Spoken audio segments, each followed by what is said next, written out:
stranger walked into her diner. What happened next changed her life. Before we begin the story, where are you watching from? Comment below and enjoy.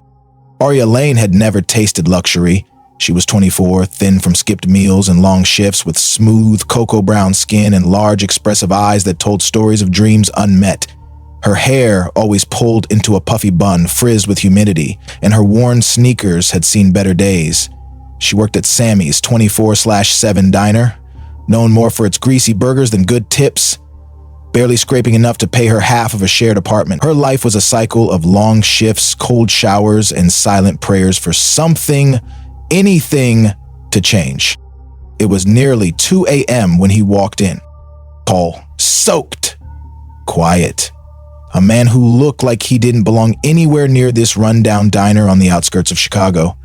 His coat was dripping with rainwater, the dark curls on his head matted from the storm outside. His sharp jawline was bruised on one side, a cut just below his lip still fresh.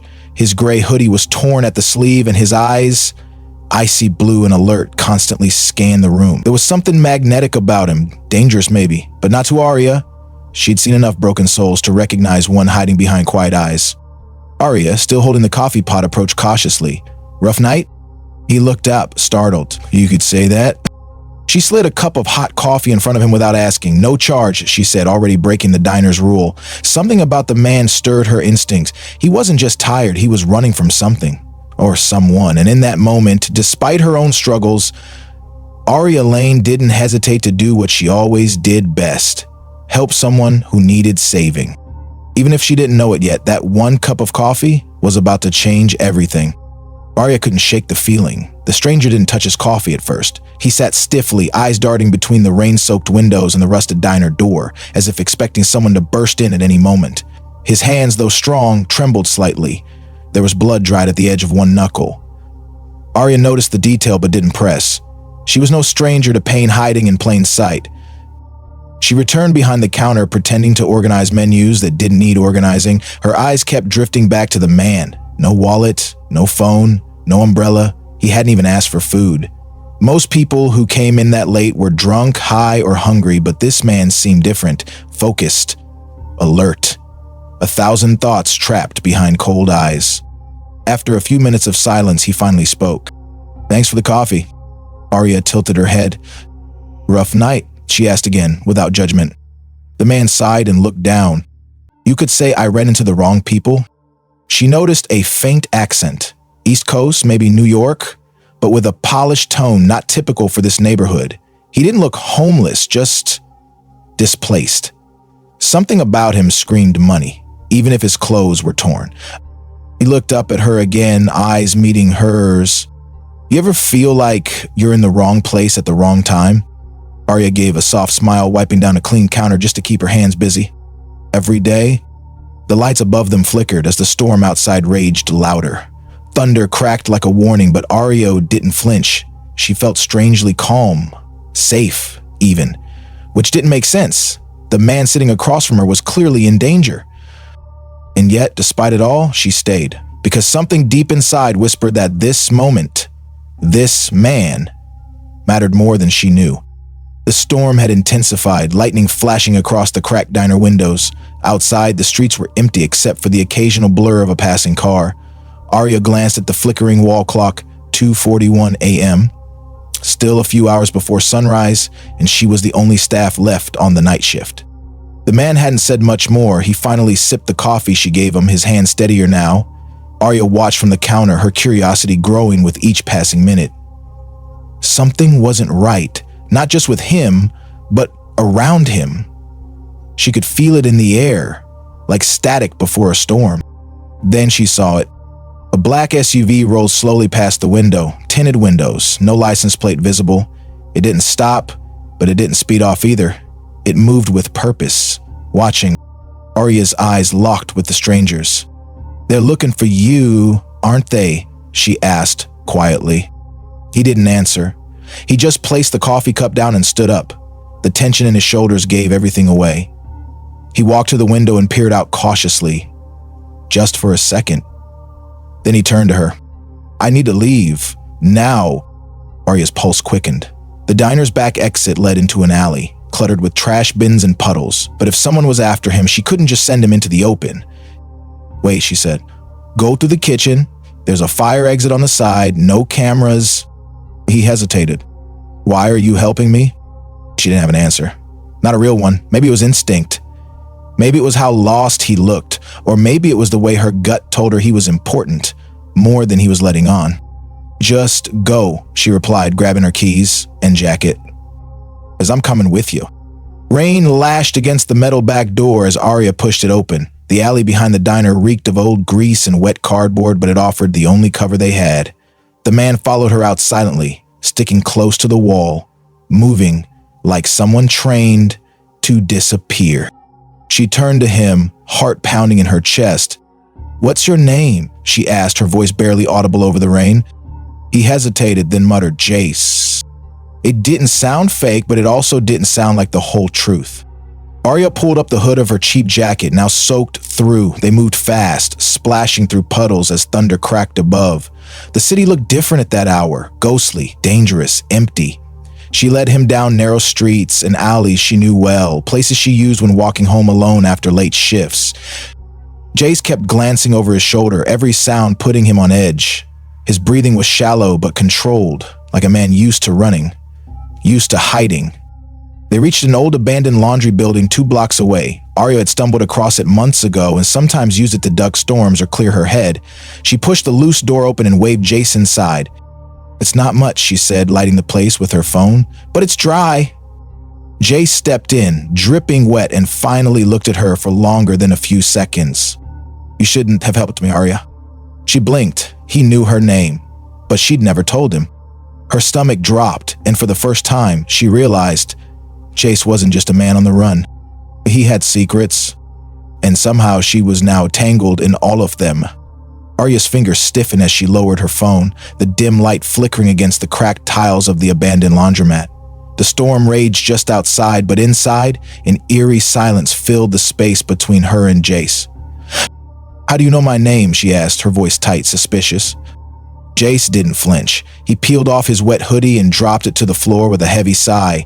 Underneath, he wore a black thermal shirt that clung to his frame, lean, toned, with the subtle strength of someone used to action. He ran a hand through his damp curls and looked directly at her. "I saw your name on your tag back at the diner," he said calmly. "It's on your apron." Arya exhaled, not entirely convinced but willing to accept the explanation. "For now." She leaned against the cold wall, hugging her arms to her chest for warmth. "You're not just running from some bad guys, are you?" she asked. Jace paused, his jaw tightened, eyes lowered. "No, I'm running from people who used to trust me, people I thought I could trust." That answer only brought more questions. He looked too polished to be a street criminal, too trained to be a petty thief. Whoever Jace was, it was clear he had money, or had once had it, and power. But something had gone very wrong. "You have somewhere to go?" she asked. "Nowhere safe," he replied. "Then you'll stay here just for tonight," Arya said, crossing the room to hand him her jacket. It wasn't warm, but it was dry. Jace took it, their fingers brushing for a second. "Thank you," he said, softer this time. Arya didn't respond, but something had shifted in the air between them. Not quite trust, not yet, but the beginning of something neither of them could name. Arya sat on the dusty floor, back pressed against the wall, arms wrapped around her knees. The old laundromat echoed with silence, interrupted only by the distant rumble of thunder and the steady drip of water from a broken pipe. Jace sat across from her, leaning against a rusted dryer, eyes closed but not sleeping. She studied him under the dim light of her phone. His features were sharp, high cheekbones, a straight nose, a strong jaw that tensed whenever he thought too hard. He looked like someone out of a life far removed from hers. A man used to control, now stripped of it. "You always run like this?" she asked, breaking the silence. He cracked one eye open. "Only when the people chasing me have guns." She chuckled lightly, but it didn't last. The weight of his words lingered. Arya's life had been hard but not dangerous. She worked, struggled, hoped, but Jace, he was carrying something heavier than fear. He was running from something deeper than danger. "You ever think of going to the police?" she asked cautiously. "Can't," he said. "I don't know who's clean anymore." She swallowed hard. Whatever he was involved in wasn't small. And now, by helping him, she might have put herself in something way over her head. "You hungry?" she asked, standing up and pulling out a granola bar from her jacket pocket. It was all she had. He looked at her like she was offering a feast. He took it slowly, their fingers brushing again. This time, his touch lingered a little longer. "Thanks, Arya." Her name sounded different in his voice, calmer, softer. For the first time, she realized she wasn't just saving a stranger, she was starting to care about him. And she wasn't sure that was a good thing. The rain had softened to a steady drizzle by the time the sky began to lighten. Faint beams of dawn crept through the broken windows, casting long shadows across the abandoned laundry floor. Arya hadn't slept, and neither had Jace. There was too much unspoken between them. Too many pieces missing. She finally asked the question that had been sitting in her chest all night. "Who are you really, Jace?" He looked up at her, blue eyes shadowed with something more than fatigue. "Regret, maybe? Or guilt?" "I used to work in finance," he said slowly. "High-level security and investment operations. But I found something I wasn't supposed to. Something about money. Big money being funneled illegally. I reported it to the wrong person." Arya blinked. "So they're after you because you exposed them?" He nodded, expression grim. The people involved weren't just shady CEOs. They had connections, private security, dirty cops, and now they want me silenced. Forever! Arya sat with that truth for a moment. He wasn't some petty criminal. He was a whistleblower, a hunted man because he did the right thing, and now, somehow, she was tangled in it. "Why didn't you disappear?" she asked. "Change your name, vanish?" Jace looked away. "Because I had one more person to warn, someone I cared about. But I got ambushed before I could reach them. They thought they killed me, and maybe that's the only reason I'm still breathing." Arya shivered, not from cold, but from the weight of what she'd just heard. This wasn't a bad night. This was a storm of secrets, and she was standing in the middle of it. But strangely, she didn't want to run. She wanted to help him survive it. The sun peeked through broken glass, painting gold streaks across the dust-sealed air. Arya stood near the doorway, squinting at the quiet street beyond. The world had started moving again, cars, buses, early commuters, but it all felt too normal for what they'd just been through. Jace sat on the edge of an old metal bench, rolling his injured wrist gently. The bruises were darker now, and a faint wince crossed his face when he moved too fast. Arya walked over with a plastic bottle of water and handed it to him. "You should see a doctor," she said softly. He shook his head. "Too risky. If they still tracking hospital records, I'd be a walking target." Arya frowned, knowing he was right. Still, seeing him in pain tugged at something deep inside her. He was trying to stay strong, but he was falling apart piece by piece, and now she couldn't look away. "You should come with me," she said suddenly. Jace looked up. "Where? To my place? It's not much, tiny and loud and kind of broken, but no one would look for you there, and you need to rest. Properly." His jaw clenched as if fighting the idea, then slowly relaxed. "You'd really let me into your home after all this?" Arya met his eyes, honest, calm. "You already slept in my hideout and ate my last granola bar. Might as well upgrade you to my couch." A faint smile tugged at his lips. It was the first time she'd seen one. "Then thank you, Arya, for not walking away." She nodded, turning toward the exit. "Let's just get you somewhere safe, Jace. We'll figure the rest out later." Arya's apartment sat on the 4th floor of an aging walk-up building with peeling paint and crooked stair rails. The hallway always smelled like a mix of burnt toast and someone's cheap cologne, but it was home. It wasn't much, but it was hers. She pushed open the door and stepped inside. The tiny living room doubled as her sleeping space, with a worn gray couch, a thrifted bookshelf, and a little TV with one flickering corner. The kitchen, no bigger than a closet, held a microwave, a few cracked plates, and a stubborn fridge that hummed like it was singing off key. Jace walked in slowly, his eyes scanning everything. He didn't say a word, but she could see the surprise in his face. He hadn't expected this level of simplicity. Maybe he thought she lived better. Or maybe he wasn't used to people living like this at all. "Sorry, it's not fancy," Arya said, tossing her keys on the counter. He shook his head. "No, it's real." She grabbed a clean towel from a shelf and handed it to him. Bathroom's to the left, shower's old, but it works. You can clean up while I'm making something to eat. Jace disappeared down the hall without protest, and Arya exhaled, her body finally relaxing now that they were somewhere warm and quiet. She grabbed 2 instant noodle cups, boiled water, and tried not to overthink everything. A man she barely knew, hiding in her apartment. A man who was running for his life. She should be scared, but instead she felt something else. Hope, for the first time in a long time. When Jay stepped out of the shower in fresh clothes she gave him, she realized something. Even broken people can be someone's safe place. The noodles were cheap, but after a long night and no food, they tasted like heaven. Arya handed Jace a bowl and sat on the floor across from him. He was freshly showered, wearing a plain t-shirt and sweatpants she'd borrowed from her ex-roommate's forgotten stash. Somehow, he still looked like he belonged in a boardroom, not a beat-up apartment. They ate in silence at first. It was the kind of silence that wasn't awkward, just full, like they were both afraid that talking would ruin the calm they'd found. "You ever think about leaving this city?" Jace asked, his voice quiet. Arya looked up from her bowl. "Every day, but leaving takes money and time, 2 things I'm always short on." He nodded slowly. "I used to think money could fix anything, that with enough of it you could outrun anything, but sometimes it just puts a bigger target on your back." Arya studied him carefully. He was revealing more now, more than before, not just with his words, but his body language, shoulders less tense, eyes less guarded, but there was still a weight he carried, something he hadn't said. Before she could respond, her phone buzzed sharply on the table. Blocked number. She hesitated, then picked it up. No one spoke. Just silence. Then a faint click.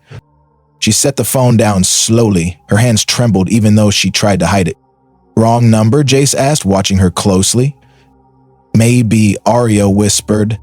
But they both knew better. Someone was already looking for him, and now someone might be watching her too. The quiet moment was over. Danger had just followed them home. Arya double-locked her apartment door for the first time in months. She closed the curtains, unplugged her router, and powered off her phone. Her instincts screamed that whoever made that silent call wasn't a stranger dialing by mistake. It was a warning, or a signal. Jace didn't speak, but she could see the shift in him. His calm had vanished. He sat straighter, eyes alert, muscles tight. She could almost see his mind racing, calculating risks, exits, escape plans. "How would they have found you this fast?" she asked. Jace rubbed his jaw, thinking. "I don't know. I left my phone behind when I ran. I wiped every connection. Maybe it's not me they found. Maybe it's you." Arya's stomach dropped. "Yeah, you saved me. Someone might have seen us leave the diner together or followed us. They may not know who I am, but they'll find out who you are." The room suddenly felt colder. "I don't have anything. No car, no credit cards, no trail. If they tracking me through you, you're in more danger than I thought." Arya took a breath and stood tall. "And then we move. Find a better hiding place." Jace stared at her, something unreadable in his gaze. "Why are you doing this, Arya? You don't even know me." She didn't have a full answer. "Not yet. Because I know what it's like to have no one. And because maybe someone once should have done the same for me." They both stood in silence, the city humming softly outside. But beneath it all was a growing sense of urgency. They were running out of time. And someone out there wasn't just looking for Jace. They were already too close. They left before sunrise, slipping out of the apartment through the back staircase that creaked with every step. Arya had stuffed a backpack with the bare essentials. Her ID, a change of clothes, her tips from the past 2 weeks, and a small flashlight. Jace carried nothing but his resolve and the weight of every secret he was still keeping. The streets were quiet, the city still yawning awake. They walked fast, heads down, cutting through alleys and avoiding the main roads. Arya guided them like a local thief, knowing which corners had blind spots, which stores had working cameras, and where to disappear if they needed to. They were 2 blocks from the bus terminal when it happened. A black car turned slowly onto the street behind them, sleek, quiet, tinted windows. Jace stopped walking and Arya felt the air shift. The car crawled forward like a predator scenting its prey. "Run," Jace said sharply. They bolted across the street, weaving between trash cans and chain fences. Arya's heart pounded as she gripped the strap of her bag. Jace stayed beside her, fast and focused, even with a limp forming in his step. They cut down a side alley and ducked behind a row of dumpsters, crouching low as the car coasted by. The vehicle didn't stop, but it didn't speed off either. It simply lingered, watching, waiting. When it finally rolled out of sight, Jace turned to Arya. That wasn't a random drive-by. They were scanning the area. She nodded, still catching her breath. We're not safe here anymore. Jace looked around, calculating. Then we need to go somewhere they'll never expect. She frowned.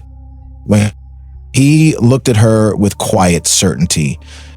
Somewhere I hoped I'd never have to return. 2 hours and a shaky bus ride later, they stood outside a massive wrought iron gate on the outskirts of the city. It was almost hidden by towering trees and overgrown vines, but behind it stood something Arya never expected to see. An estate. A real one.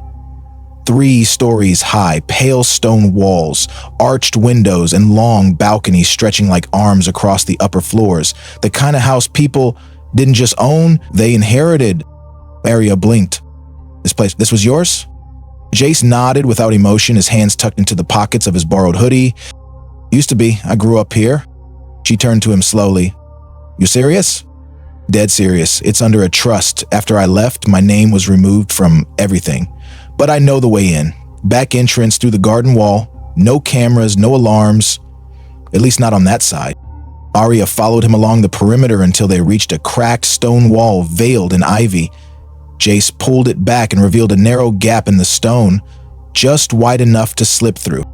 Inside, the grounds were breathtaking even in their abandonment. Wildflowers had overtaken the lawn, and ivy crept along marble statues. A fountain in the center still trickled water, soft and eerie.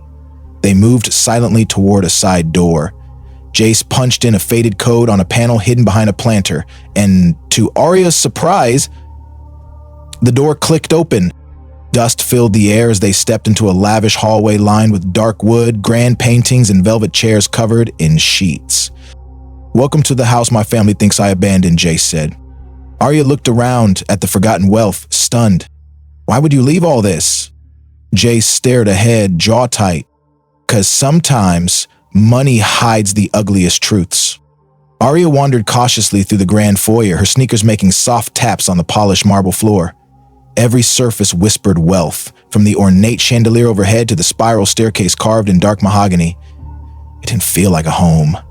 It felt like a museum, built to impress strangers. This place is unreal, she murmured, her voice echoing slightly. Jace didn't respond. He stood near a large fireplace, his expression unreadable as he stared up at an oil painting of a stern-looking man in a navy suit. My father, he said flatly.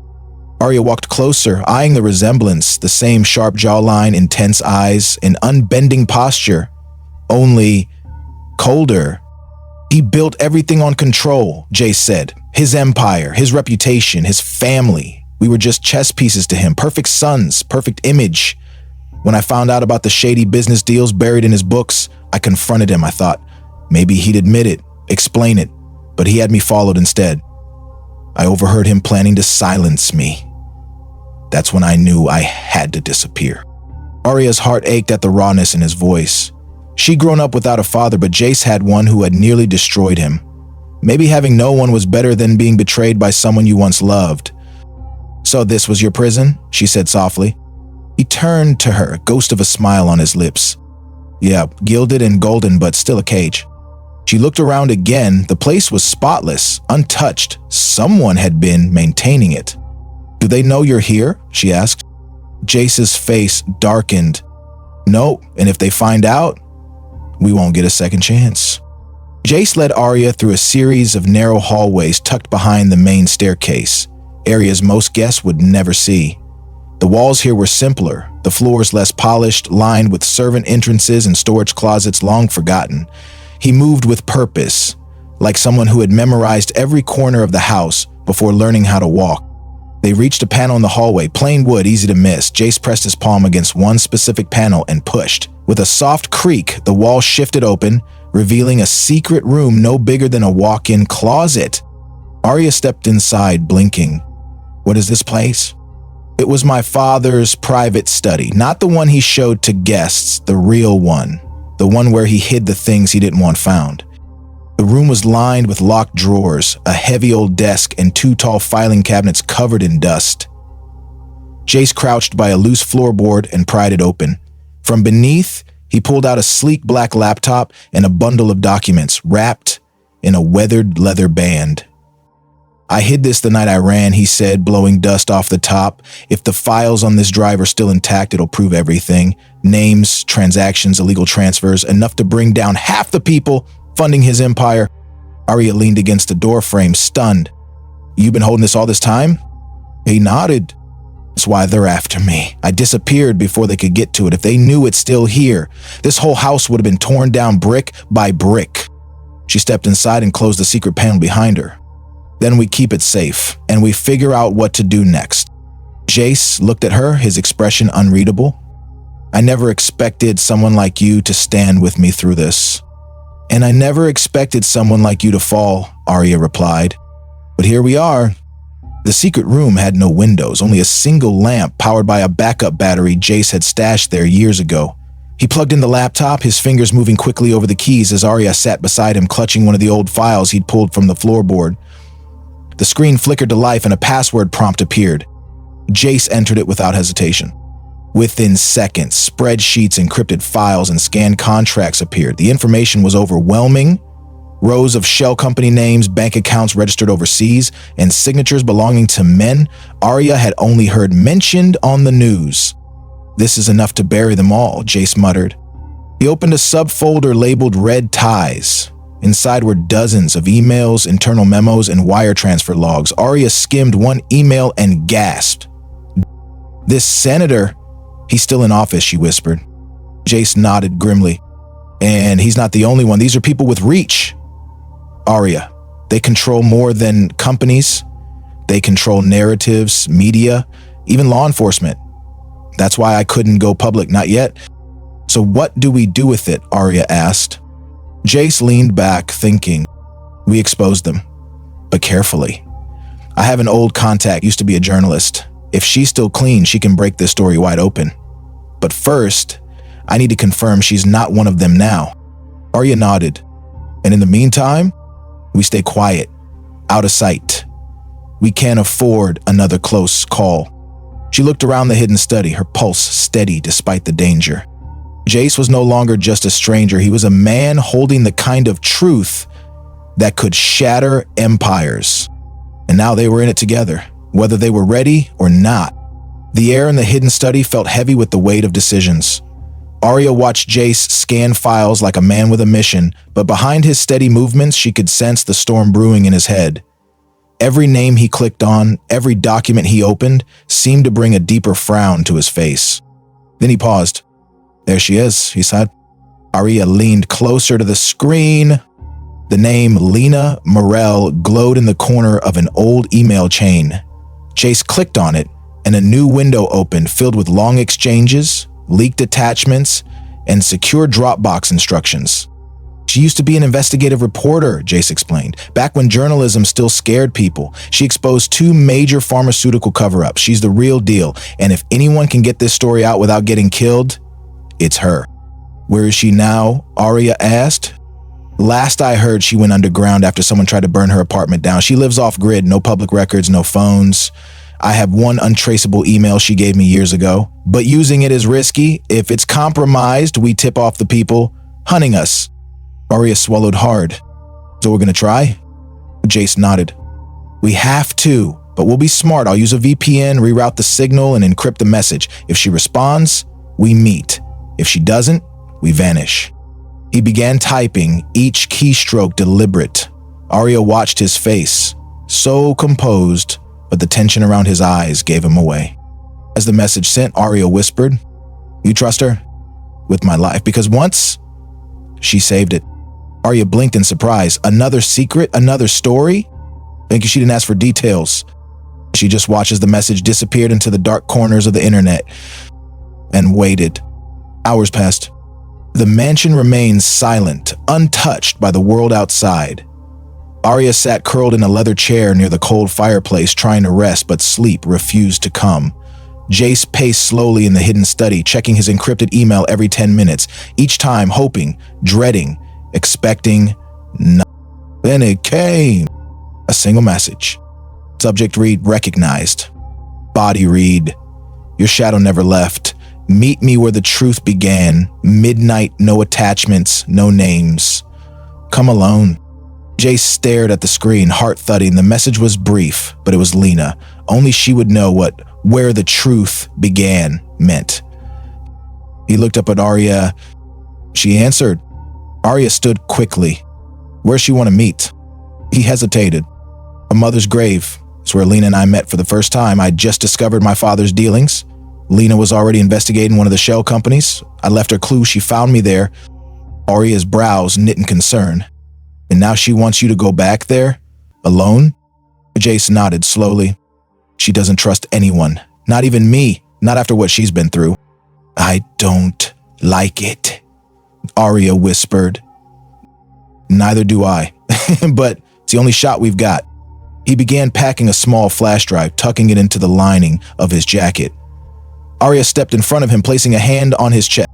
Be careful, Jace. If this is a trap, then I'll know, and I'll get out. She didn't believe that completely, but she let him go. Because sometimes when you care for someone, all you can do is hope they come back. The graveyard was soaked in moonlight, shadows stretching between headstones like silent sentinels. Midnight had come with fog clinging low to the ground and a stillness that made the air feel unnaturally thick. Jace moved carefully between the rows, his boots crunching softly over gravel. His mother's grave sat in the far corner, beneath a tall oak tree that creaked gently with the wind. The headstone was simple, elegant, a single word beneath her name, beloved. He hadn't been back in years. Seeing it again twisted something in his chest. He stood in silence until he heard it. A quiet breath. A movement. He turned slowly, laid a step from behind the tree. She was older than he remembered. The fire in her hazel eyes was still there, but the deep lines on her face told stories of close calls, betrayal, and survival. She wore a heavy coat, a scarf pulled up around her chin, and a knit hat that shadowed her features. Took you long enough, she said softly. Jace exhaled, relief washed over him, but he didn't let his guard down. I wasn't sure you'd respond. I almost did, and you're supposed to be dead. Yeah, well, it turns out I'm bad at staying that way. Lena's eyes flicked around the graveyard, then settled on him. Do you have it? Jace nodded and held up the flash drive. It's all there, names, dates, transfers, everything they didn't want anyone to find. She stepped forward, her voice sharp. You know, once I run this, your father, his empire, and every crooked partner tied to him, it all goes up in flames. I'm counting on it, Jace replied. Lena nodded once. Then let's burn it all down. But neither of them noticed the faint glint of metal reflecting in the trees behind them. Someone had followed him. A twig snapped. It was subtle, almost swallowed by the wind, but Jace heard it. His eyes shot up, locking on the silhouette just beyond the tree line. He moved fast, instinct taking over. Down, he shouted, grabbing Lena by the arm and pulling her to the ground. A gunshot cracked through the silence. The bullet slammed into the headstone behind them, sending a chunk of stone flying. Lena rolled to her side, pulling something from her coat, a small concealed pistol. Jace had no idea she was armed, but right now, he was glad. They're not wasting time, she hissed. No, and they're not amateurs either, Jace replied, crawling low behind the grave. More footsteps, someone was closing in. Jace's heart pounded as he scanned the trees. He counted at least 2 figures, maybe 3, shadows in motion, well-trained, precise.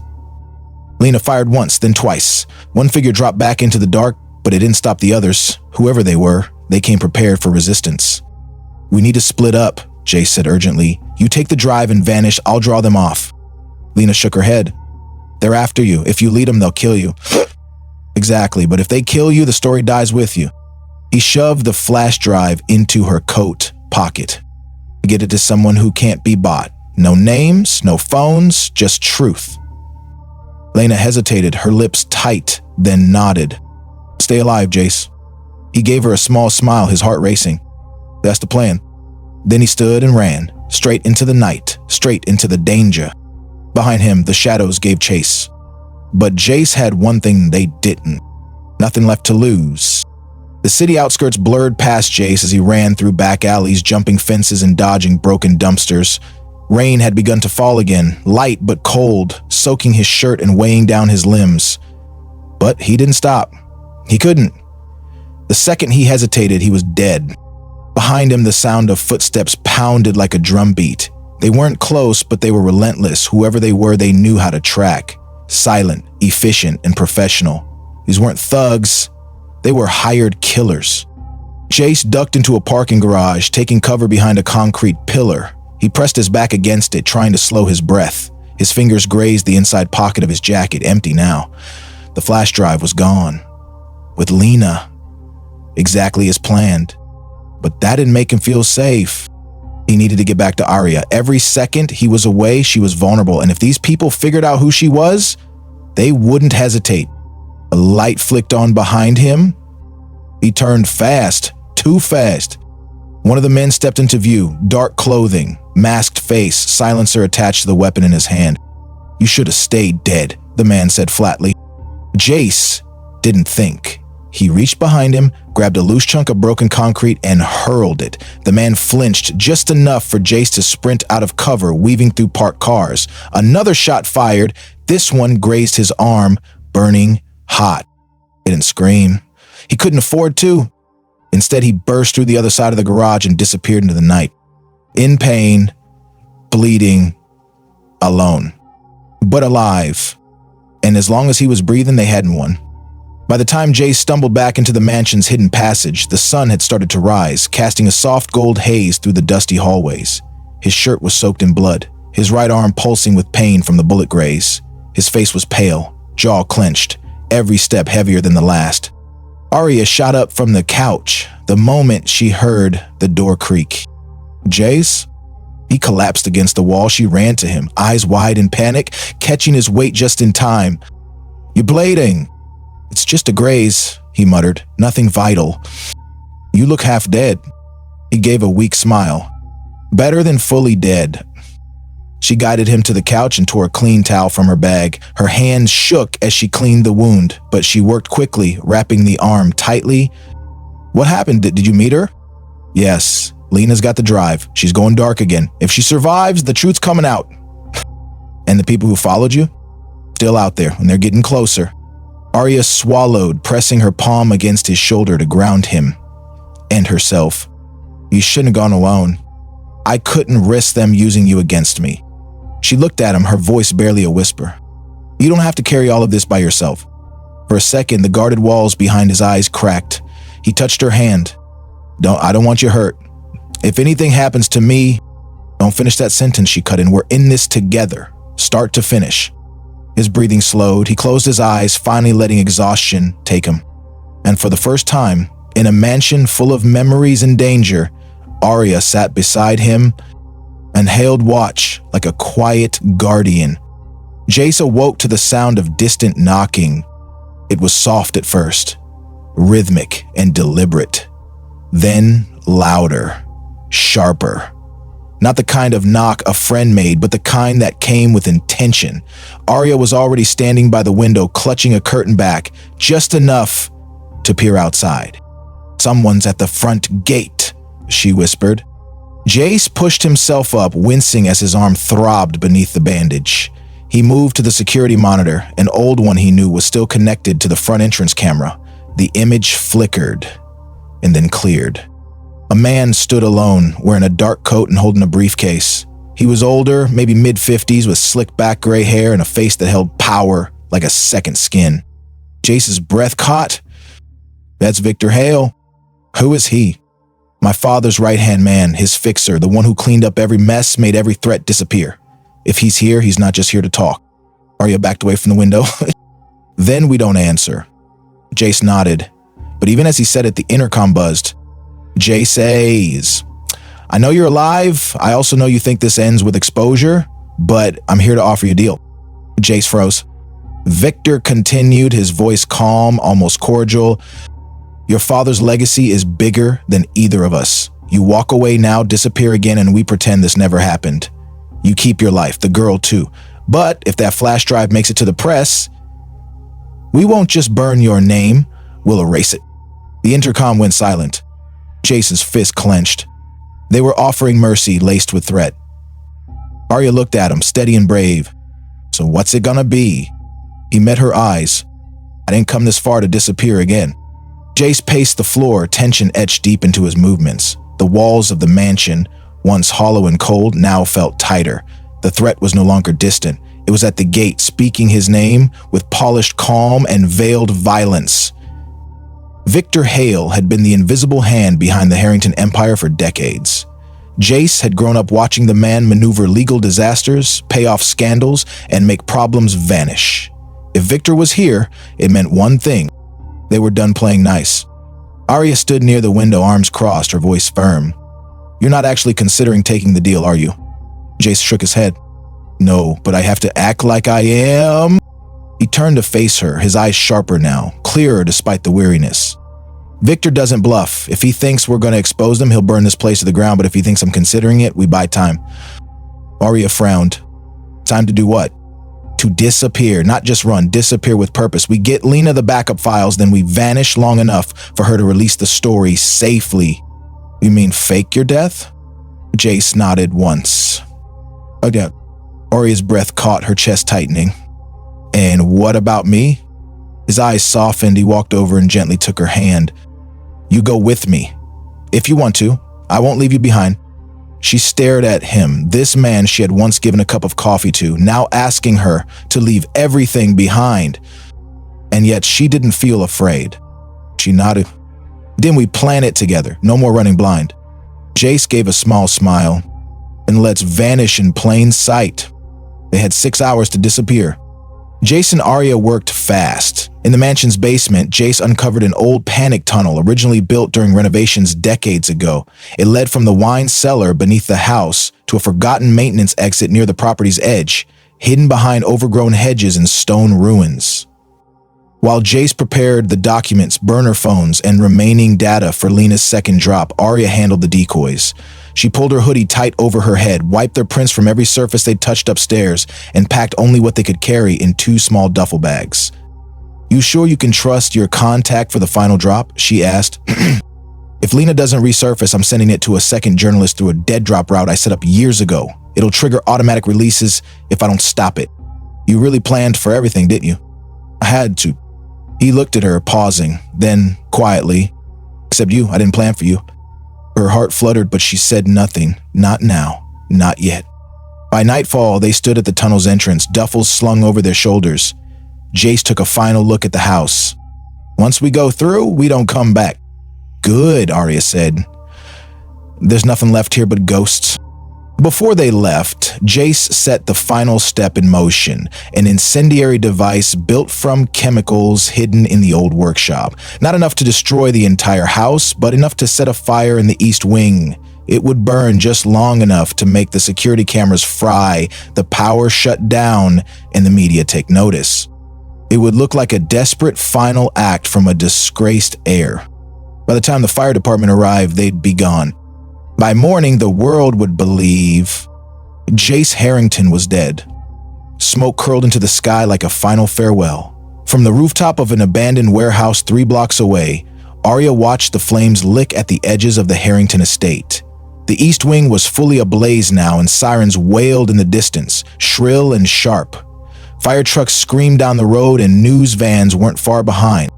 She stood next to Jace, who wore a black cap pulled low and a secondhand coat. His face was pale, not from the cold, but from the emotional weight of what they'd just done. It was more than a building burning, it was a chapter closing, a name dying. The TV screen inside a small electronics shop across the street began broadcasting breaking news. They watched from the shadows. Breaking, fire engulfs Harrington family estate. Unconfirmed reports suggest Jace Harrington may be among the missing. Jace let out a slow breath. That's it. They'll assume I died in the fire. My father will pretend to grieve. The media will mourn the tragic end of a troubled heir, but behind the scenes they'll panic. Arya nodded. Because the truth is already in motion. Right now, Lena was somewhere out there preparing the story of a lifetime, armed with names, bank records, and a list of untouchables about to fall. What happens next? She asked. We become ghosts. Until it's safe, we change our names, our faces if we have to, but we don't stop watching. He turned to her, eyes intense. You still in? She stepped closer, linking her arm with his. All the way. And in that quiet rooftop moment, surrounded by smoke and secrets, they became something more than fugitives. They became a force the world would never see coming. 2 days later, the internet exploded.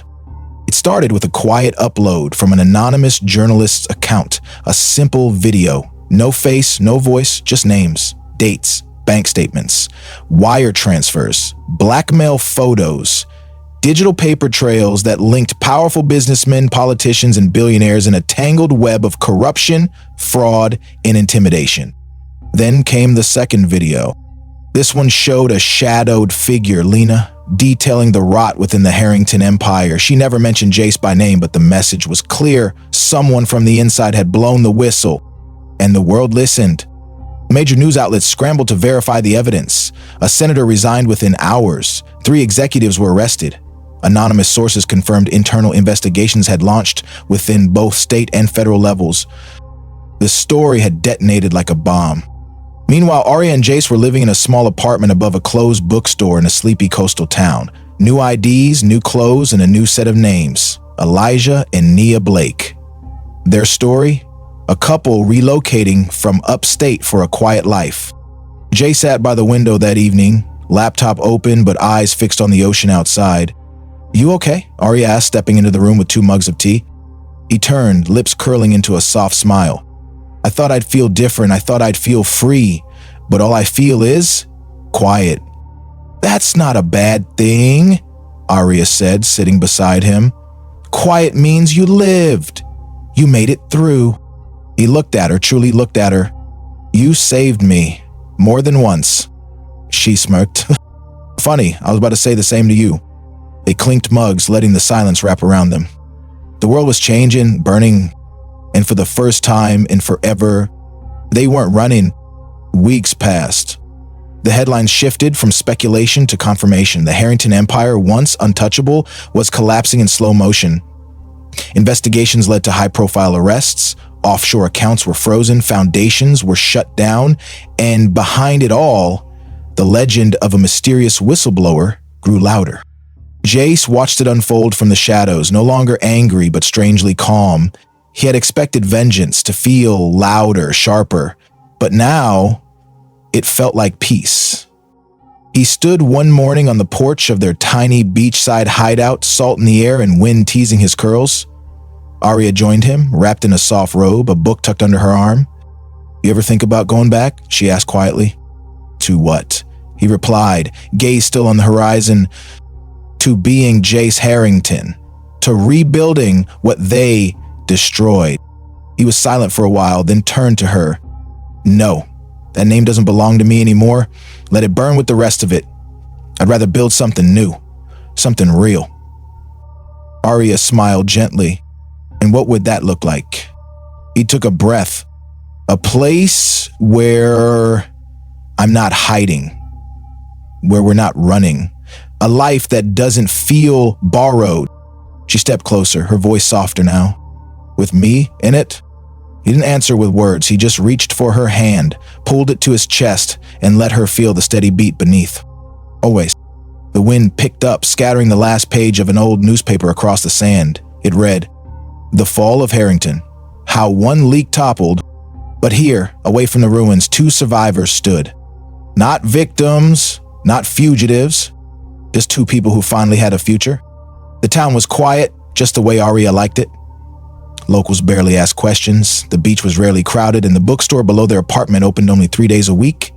It was perfect. Simple. Arya had found a rhythm here. She volunteered twice a week at a nearby youth center, helping kids with after-school reading. She even started journaling again, something she hadn't done in years. And Elijah now, was healing in his own way. He spent mornings fixing up the bookstore's back room, afternoons reading, and nights beside her, tucked in their little world. One evening, after dinner, he brought out a worn envelope and handed it to her. "What's this?" she asked. "A new beginning." She opened it carefully, eyes widening as she read the paper inside. It was the deed to a small cottage for sale near the cliffs. Modest, weather-worn, but beautiful in the pictures, paid in full. In her name. "Jace." He smiled. "I I've spent so long having everything that never mattered. Now I want to build something that does, for us. Tears welled in Aryeh's eye. You think we're really safe now? Safe enough, he said. The story's out. The noise is fading. They'll keep chasing ghosts. But we're no longer in their world. She folded the paper slowly, pressing it to her chest. And you sure? So about us? I've never been more sure about anything. Outside the waves, whispered secrets only the ocean understood.